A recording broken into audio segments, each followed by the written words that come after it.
4%的年化收益，把近1萬人送進了中國金融史最陰暗的坑裡。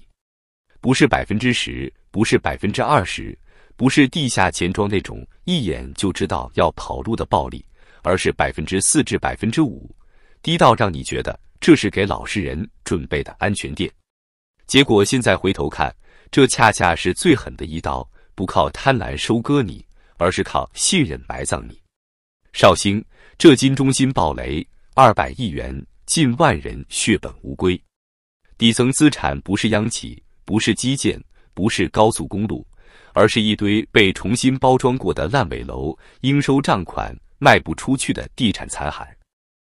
而站在暴雷正中央的人叫於發祥。12月22日，襄源系实控人於發祥被紹興警方採取刑事強制措施。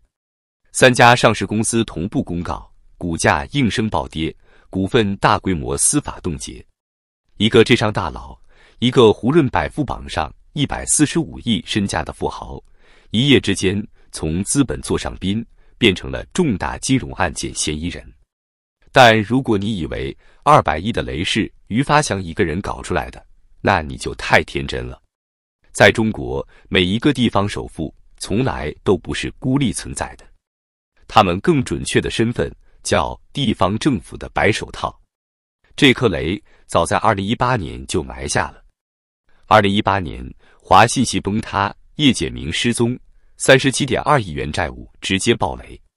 當年這筆錢就在浙金中心的平台上，賬是真賬，雷是真雷，但處理方式只有一個字：拖。不讓違約，不讓爆雷，不讓影響穩定。於是你看到了一整套中國式金融操作模板：國資平台不能倒，信用不能破，風險不能暴露，只能借新還舊，滾動續命。37.2億沒有被清算，而是被滾進更大的資金池裡。新產品發出來，評級依舊是 AA 加，舊窟窿用新錢補，新投資人接盤就爛賬。風險沒有消失，只是被向後推、向下壓、向社會底層轉移。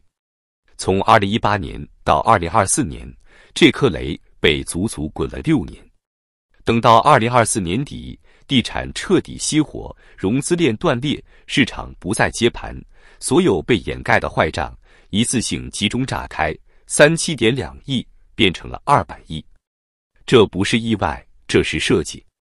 為什麼很多中國人會信？因為浙金中心不是野雞平台，它叫浙江金融資產交易中心，省級政府批復設立，成立之初，浙江省財政廳、寧波國資委合計持股70%。在中國的信用鄙視鏈裡，這已經是天花板級別的存在。更關鍵的是，它賣的不是高收益理財，而是星號、400分號、500分號、星號的穩健產品。這是最毒的地方。利息低意味着不是騙你的，評級高意味着風險可控，背景硬意味着政府不會不管。於是你放下警惕，把一輩子的積蓄換成了一張到期不能提現的電子憑證。而等你反應過來時，國資早就已經悄然退場。2019年到2023年，浙金中心完成股權重組，從國資控股變成了民資控股。第一大股東民智投資與祥源控股存在複雜交叉持股關係，左手國資信用，右手民企融資，風險留給市場，責任留給個人。請注意一個問題：國資退出時有沒有明確、醒目、持續地向市場提示過支付風險？答案是沒有。於是今天你看到了這一幕：杭州、紹興，大批投資者在浙金中心樓下維權，有人下跪，有人齊唱國歌，有人和安保推搡，有人投的是養老錢，有人投的是拆遷款，有人50多歲一夜之間回到負資產，而另一邊是依法調查中正在處置，請相信政府。這就是中國式金融維穩的終極形態：風險向後滾，責任向下壓，痛苦向底層集中釋放。一個於發祥進去扛雷，一群普通人扛一輩子。如果你把這金中心這場200億暴雷只理解為民企老板作死地產下行踩雷，那你只看到了最表面的那一層。真正的核心問題只有一句話：是誰在坐莊？又是誰在提前撤退？先說結論，這不是市場失敗，而是制度性收割。在中國，地方金融資產交易中心本質上不是金融機構，而是融資通道。他們不靠投資收益活着，而是靠掛牌費、通道費、管理費。平台本身不承擔信用風險，卻享受準官方光環，這就形成了一個極度畸形的結構。平台只負責合規外觀，資產質量完全下放給發行方。一旦出事，平台立刻技術中立，政府只負責維穩，不負責兜底。這金中心就是這個結構的標準樣本。那 AA 加評級是怎麼來的？你一定會問，爛尾地產、應收賬款、賣不動的文旅項目，憑什麼是 AA 加？答案很殘酷，評級不是評資產，是評關係。在地方金融體系裡，評級的核心變量從來不是現金流，而是3樣東西：一、是否有政府背景；二、是否屬於重點平台；三、是否涉及地方穩定。只要平台被定義為不能出事，那評級就必須好看，否則一旦評級下調，融資鏈條當場斷裂，雷立刻提前爆炸。所以評級機構心裡比誰都清楚，不是我看不見風險，而是我不能看見風險。這也是為什麼在這金中心暴雷前，這些產品還能持續發行、持續滾動、持續穩定兌付，直到錢真的接不上了。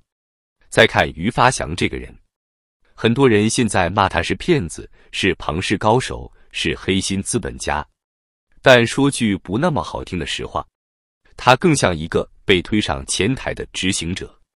祥源系這些年做的事情並不複雜，拿地方資源投地產、文旅、基建，用未來收益包裝成應收賬款，在這金中心掛牌融資，用新錢補舊坑。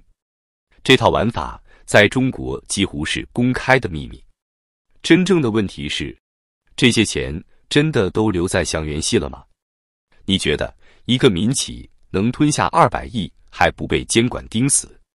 你覺得一個地方平台敢在沒有默許的情況下把風險做到這種規模？不可能。在地方財政吃緊、土地收入暴跌的背景下，民企融資平台早就成了變相的財政輸血管。錢從哪裡來？從普通投資人來。錢到哪裡去？一部分填舊債，一部分穩地方，一部分你永遠看不到賬。然後是最經典的一幕，國資撤退。2019至2023年，這金中心完成關鍵股權變更，國資從控股退到參股，信用還在用，責任已經不在。這是中國金融系統裡最熟練的一套動作。好的時候我站前排，雷要炸了我退幕後，真炸了我當裁判。等到問題徹底兜不住，第一步一定是找一個明確的責任人。於是於發祥被帶走了。你會發現一個極其諷刺的畫面：制度完好無損，個人承擔一切，而底層投資人連參與者都算不上，他們只是相信政府信用，接受低收益，不參與經營，不掌握信息，卻要在最後為整個系統的風險一次性埋單。這就是為什麼你會看到下跪、唱國歌、求政府、求一個說法，但你很難看到真正的制度追責。這金中心不是終點，200億也不是終點。在中國，類似的地方金融平台有多少？地方融資平台的隱性債務有多少？用維穩掩蓋的金融黑洞又有多少？答案寫在財政數據裡，也寫在房地產的屍體上。當白手套不夠用了，莊家只能親自下場；而當連莊家都沒錢了，剩下的路只有一條，繼續向下清算。你可以罵於發祥，可以罵詳元系，可以罵貪婪的資本，但如果你不看清這套結構，那麼下一個被合法清算的永遠不會是權貴，只會是你我這樣的普通人。這不是浙江的問題，這是體制的問題。